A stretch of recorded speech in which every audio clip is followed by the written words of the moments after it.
Alright, so we're moving on to 4.6, and we're going to be determining constraints. And by the end of this lesson, you should be able to recognize constraints and apply them in real-world situations. And whether you realize it or not, we've already been identifying constraints and dealing with them during this unit already. A constraint is a limitation that is placed upon a variable, key feature, or a solution so that the mathematical model is more realistic.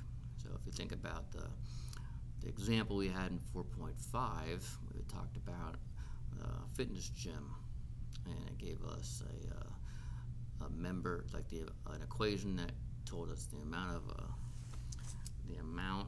maybe I can bring up that. I think I threw it away. Okay. But it gave us an equation that showed the amount of the membership over time, and it gave us, a y and an x-axis, and it showed us a negative y and a negative x. Right? Well, we can't pay negative money, and we can't do negative time. Right? So those are the constraints placed upon that equation. All right. So here's another example. Right? Here's a function of negative 5 times the quantity negative 0.5 times the quantity of w minus 6 plus 21. And that's supposed to model the percentage of adults in the U.S. who smoke cigarettes. W is the years after 1997. So 1997 is the start. So time 0 is 1997.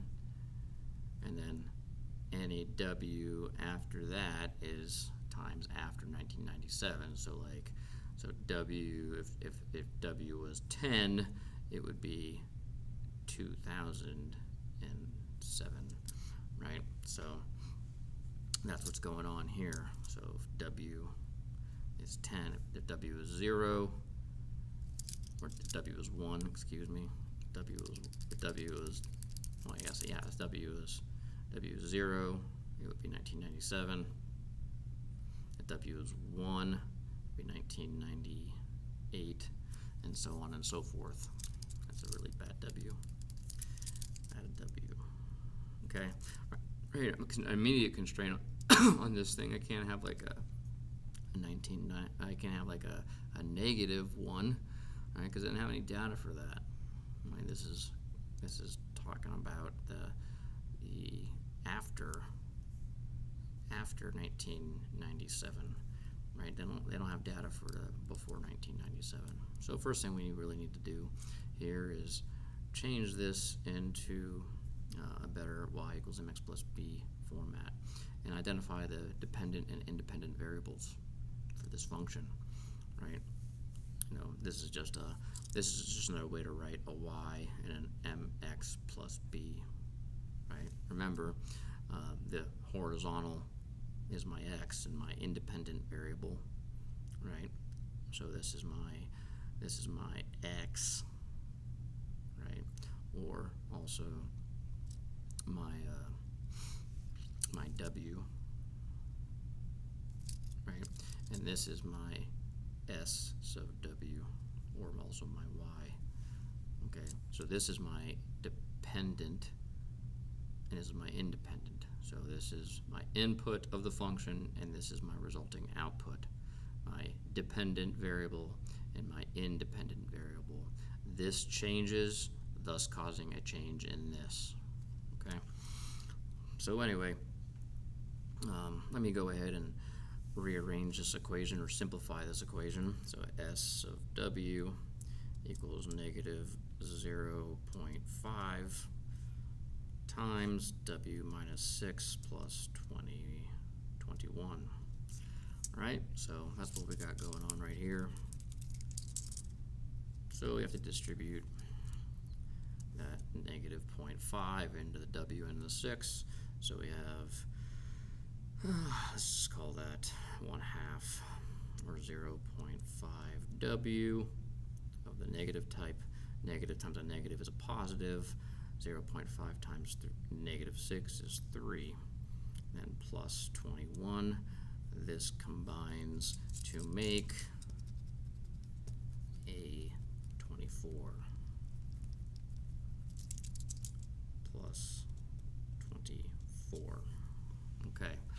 this is my actual equation. Okay, so now they're asking you, hey, for which value of S of W equals 24. Okay, so like, hey, I need to solve for 24. I need to solve for W equals negative 0.5 plus 24. This is a W. So equals a W. Okay, so I'm not going to graph the function yet. I'm going to graph the function after I have some points. So I already have I'm saying my W point is 24. Okay, so which value of W equals, so I have my 24, and now I'm going to get a W value out of this. Okay, so now I have to subtract 24 from both sides, so 0 equals negative 0.5 W, so W equals 0. Now this is my y-intercept, okay, because x is 0. So at 0, y equals 21 to 1. I'm going to zoom in and look. Alright, so 20, this is 1, 2, 3, 4, 5, so each one of these is 2, so right there is, oh, no, right here, 1, 2, this is 0 and 24. We'll call this point A. Well, I'm going to call the point B because it's from question B. This is point B, 0 and 24. Okay, so what is that? What does this mean? Okay, so backing up, what does this mean? So this means at time 0, right? So when S of W was 24, right?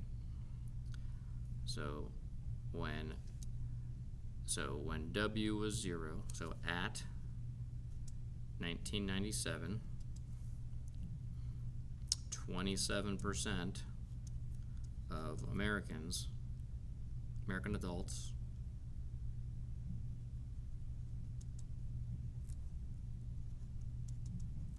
smoke cigarettes.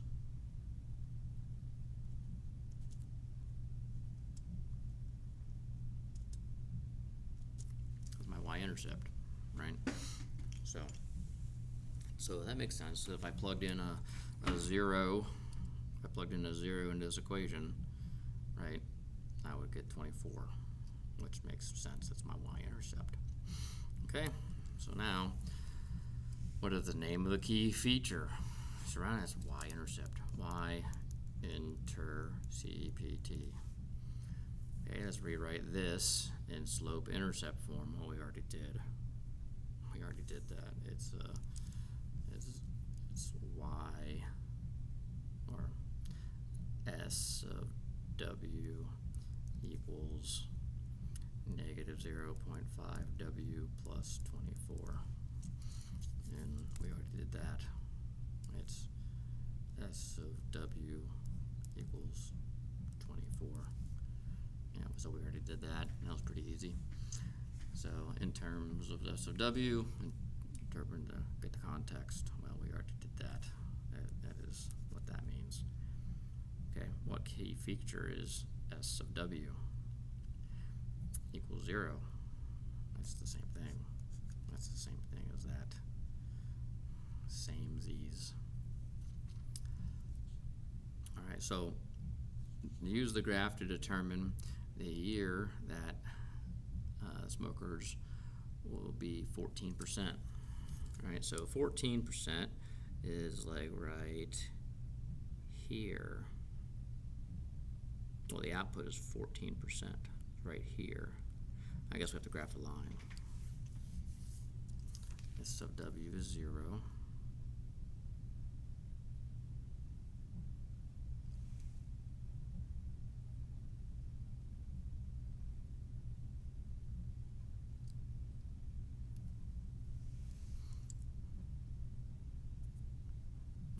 we did. Okay.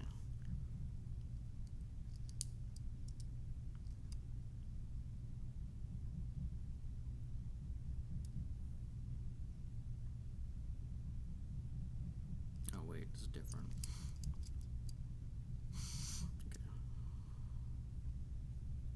Okay, so if f sub w is 0, so we got to solve. We got to find the x-intercept. Okay. So f's x-intercept is 0 equals negative 0.5 w plus 24. All right, so we're going to find the x-intercept now. All right, so now we're going to solve for w. Okay, so we're going to bring 24 equals negative 24 equals 0.5 w. Divide both sides by 0.5. So divide that by 0.5 negative, right? And so now we're going to have, it's going to be 48. W equals 48. Okay? So now at any time this is 0, this is going to be 48. All right, so that's 48. Sorry about that brain hiccup. All right, so 48 is right here. So my line is linear if it continues down this trend. I have a negative trend of smoking for adults going downward. So interpret the S sub 0 in the context. So 48 years after 1997, 48 years after 1997, so 1997 plus 48 is by 2045, 0% of adults will smoke, according to this trend. What key feature do we find? This is the x-intercept. So we use the graph to determine the number of smokers that will be found in percentage by 14%, right? So 14% is right here on our graph. That's our output. And in order to get 14%, let me zoom in a little bit. In order to get 14%, right, I need 20 years past 1997. 20 years past 1997. So 1997 plus 20 is 2017. So that is how you look at that.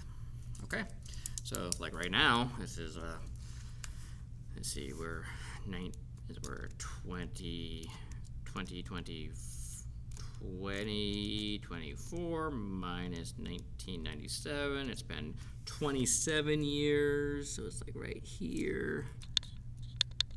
It's like 27 years. If this is right, we should be about 10% of adults smoke.